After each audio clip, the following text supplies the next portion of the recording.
Are you here?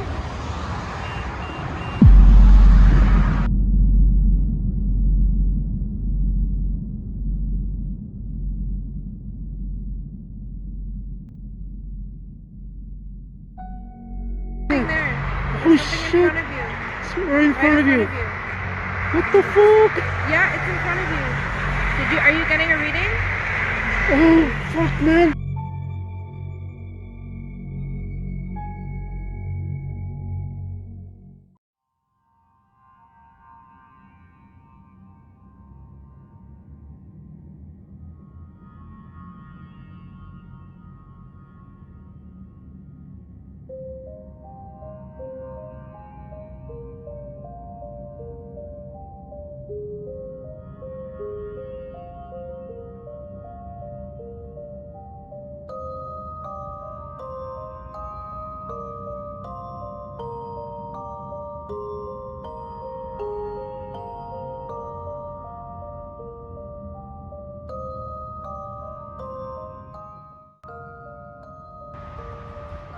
I'm a stay-at-home mother. I've got 3 young children.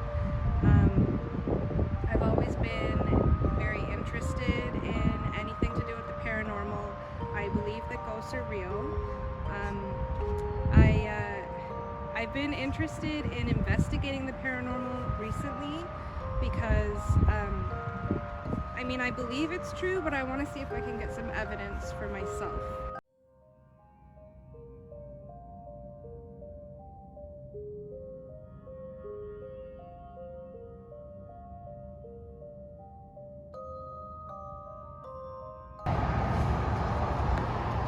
What's up, guys? Hey!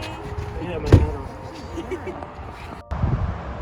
Hi, my name is Ray, and I'm really interested about paranormal. Yeah, I'm really interested in paranormal, and we were in Facebook, and got some like Sarah and Louise as well. And I'm here as a skeptic because I don't believe in ghosts and the paranormal, but because it's an adventure, and I want to see what it's all about. And the Screaming Tunnel is in our history. Apparently, people have died in it. Someone was burnt in it, and if you walk through the tunnel and apparently, as they say, strike a wooden match, you can hear the screaming of the young girl that was burnt in the tunnel. I'm not sure, but let's try it out.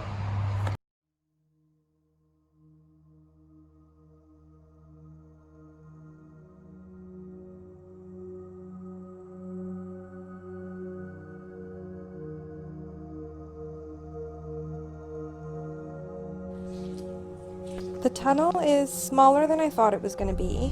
It's constructed out of limestone, and it was built under what was once the Grand Trunk Railway in the early 1800s. It just so happened that the local farmers could use it as a thoroughfare.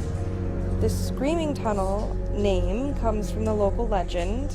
There are various versions of the story, but they all seem to end in the same way, with a young girl burning to death right in the middle of the tunnel. The earliest version of the story says that the girl was running from her burning farmhouse. She was trying to save herself, and she only made it as far as the middle of the tunnel before burning to death. With each new generation of the story, it becomes more violent and more horrifying. The girl is burned to death by her enraged father, and in another version, she's burned to death to cover up her rape and murder. There's even a story going around about a deranged serial killer farmer who burned all his victims' bodies at one time here in the tunnel before impaling himself on a pitchfork. There doesn't seem to be any historical facts to back up these stories, but it is a local rite of passage for Southern Ontario youths. They come here to the tunnel at night and do a ritual where they light a match in the middle of the tunnel. The ghost of the girl is supposed to blow out the match, and in the darkness, she screams in the person's ear. like an echo of her final dying scream, trapped in time forever.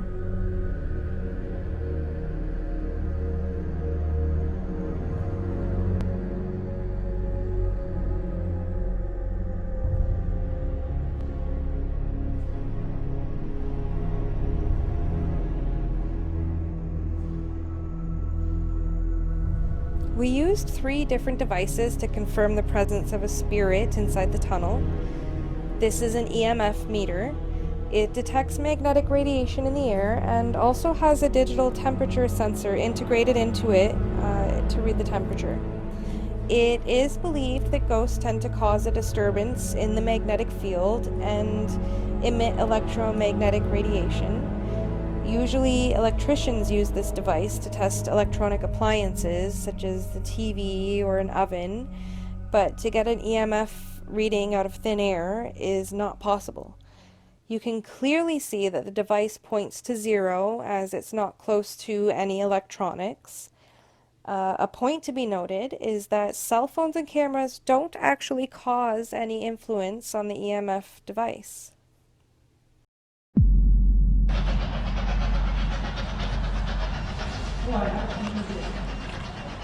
Oh, it's coming through. Touching the meter? Who's touching the meter?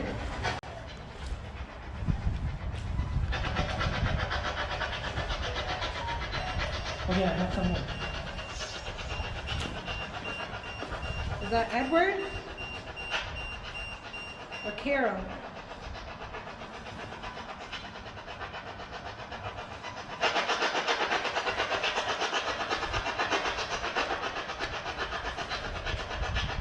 Can you do it again? Growing up in India, it was very common for us to hear many things about the ghosts and the haunted places. Not only that, when I was about in my 10th grade or something, I used to go hunting, or I used to go for night walks on haunted places, and I really felt the presence of somebody there. I've seen things before, and once I moved here to Canada, I know that I can do this more professionally.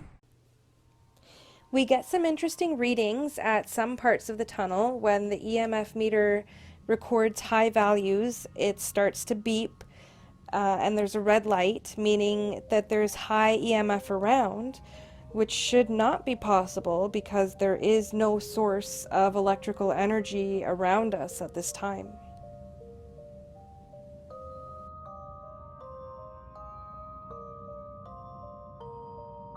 So now we decide to bring out our second device, which is an EVP device called a ghost box or a spirit box.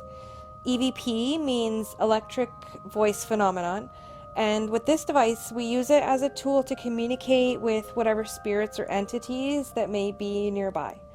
We try to talk with the spirit, and this device runs on a random frequency search on AM and FM. We mostly hear white noise while it's scanning, but it does pick up words randomly on the radio frequency. And if we're hearing exact answers to the questions we're asking, that could mean that we're having intelligent communication with some unknown force that's able to manipulate the sounds coming from the box. We may not be alone here. It says hey or something like that, but this could be my ears. Yeah? It said yeah, yes. Yeah. I heard it too. Somebody said hey. Do you agree? Oh, we have something here. Whoa, that give me shivers. Is that you?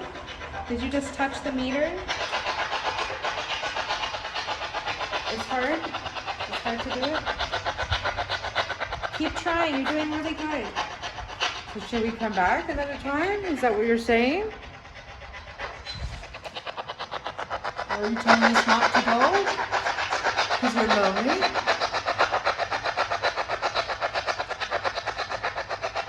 Do you want us to stay?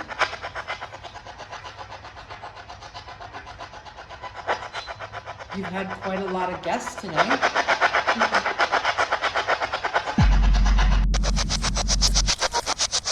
Are you lost?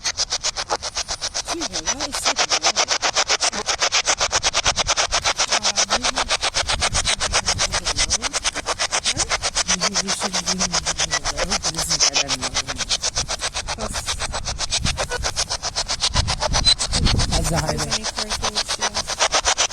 Exactly. Did you hear that? What? I don't think it said exact. Do you want us to come towards the tunnel or go away from the tunnel?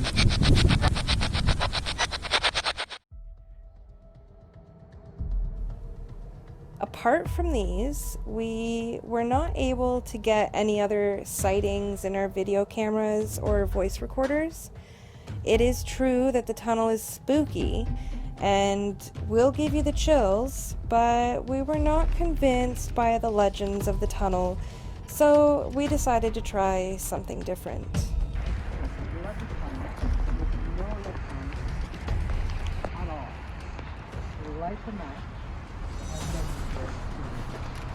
That's what. Who Oh, wants to no. try that? I'll try it. Yeah. You're a I don't mind. The skeptic. skeptic. Let's send the skeptic. I'll go without any. Without anything? Okay, Thing. I'll give you the matches. Take. Okay, so skeptic is going in there. I'm not going in there.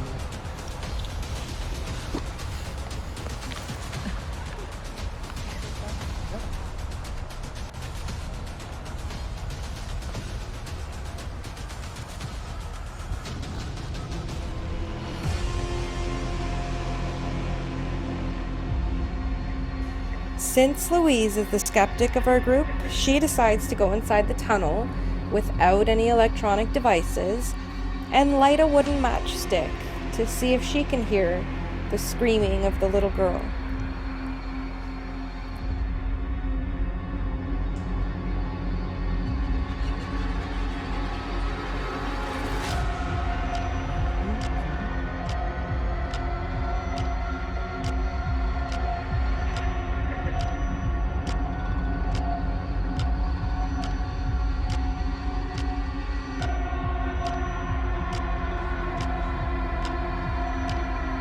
She doesn't hear any screaming, and this legend turns out to be false. We can smell sulfur many times during our investigation, but apart from the EMF meter giving us a reading a couple times and a couple of answers on the ghost box, we couldn't find anything else that would scare any of our team members. No solid concrete evidence that there is a haunting actually happening in the tunnel. You have anything to say? 3, 2, 1. I'm turning it off. So at this point, we decide to stop our investigation at the tunnel. We have been here for hours, it's wet, it's getting cold, and we're starting to get a little tired. Plus, nothing paranormal seems to be happening. But as we're packing up our stuff, we start talking about this small cemetery that we noticed on the map. It's located just on the other side of the highway. We might be feeling a little bit disappointed that nothing exciting has happened at the tunnel, so we decide to go and check it out before we head home. This is a very unpopular place for investigators or any other visitors, but it turns out to be the most exciting part of our investigation.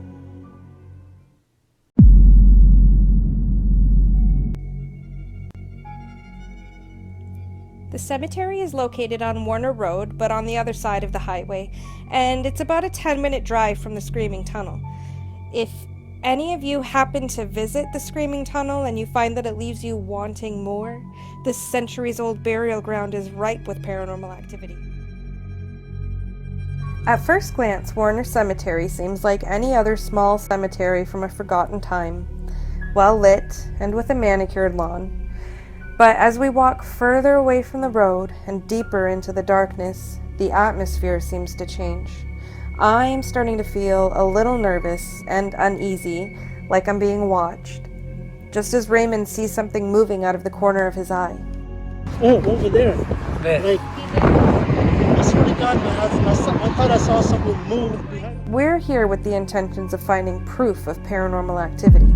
So when Raymond starts to follow what may have been an entity in an old graveyard, Amit and I follow him with the EMF detector in hand towards an area that has a large, very old monument.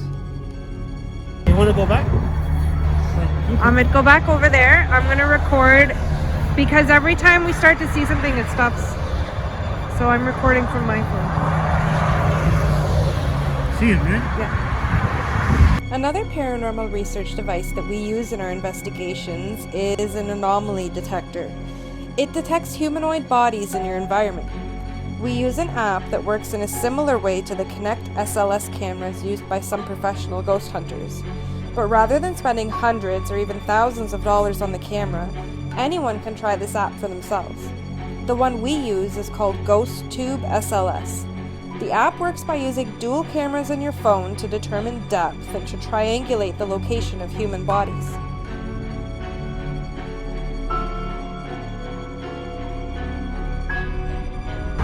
I can get him now. Watch your step, bro. I can't get him now. Just go and get him.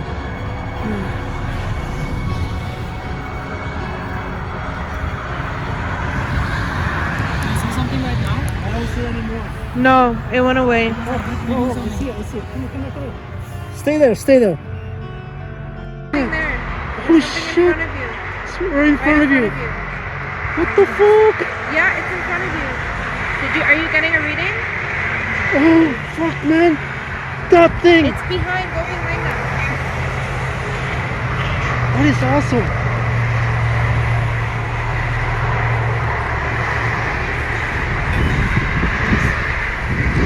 I gotta move her. I gotta move around. It's nothing now, but there was something there. Oh, there's another one. See it?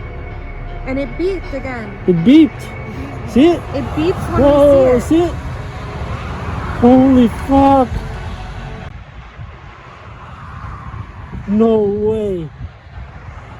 No way. It's flashing. Like, oh, it's a person.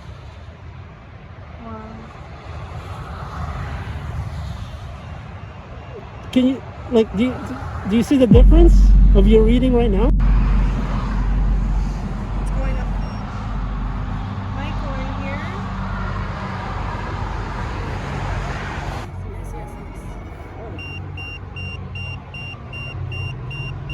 Oh my god. You said it was behind and now the...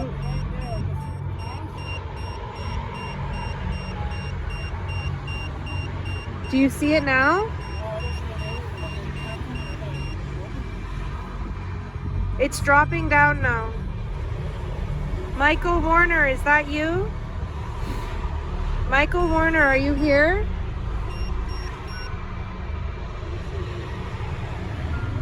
Michael Warner, every time I say his name, it beeps.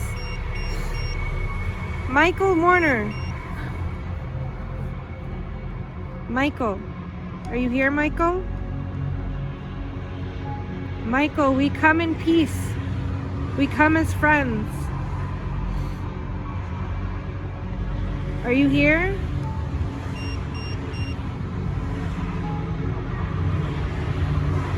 It's very exciting to see the activity happening on multiple devices, and to have some confirmation that something paranormal is happening in this spot. The activity continues for some time. Where is it?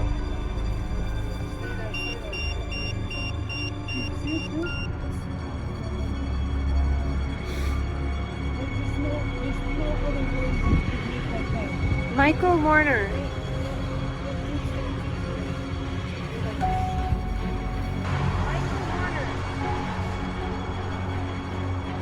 Michael, are you here, Michael?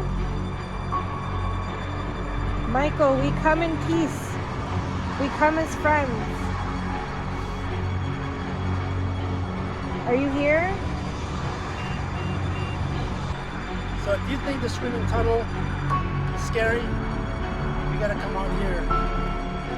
This place, this graveyard, is called the Warner Methodist Cemetery. I found some kind of anomaly. Sarah as well.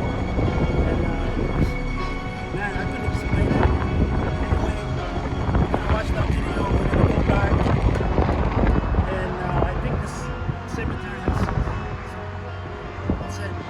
Towards towards the end, when we came towards this cemetery, that was like something everyone needs to experience, is what I believe. And that was really amazing to get readings or proof on two different equipments at the same time. It really creeps me out, but on the other hand, I'm also excited that I want to do this again. This investigation has been a great experience for all of us. Even our resident skeptic Louise seems to have enjoyed the adventure of the evening. But before we leave the cemetery, we take a few minutes to stand together and say some prayers of protection. This is a precaution that all paranormal investigators should follow, both at the beginning and the ending of an investigation. We do this to protect ourselves from being psychically attacked or even followed home by some dark or malevolent entity. Ghost hunting is not all fun and games, and we have to make sure that we do the right things to protect ourselves. Let us know what you think about our investigation in the comments section. Do you think it was Michael Warner haunting the Warner Cemetery? Why do you think he would still be hanging around? And after seeing this, what do you now think about the Screaming Tunnel? Is it actually haunted? Please do not forget to like and share this video and to subscribe to our channel. We will be doing a new haunted investigation around the GTA every month, and we would also love to hear some of your ideas about what we can do next time. So until next time, thank you for watching.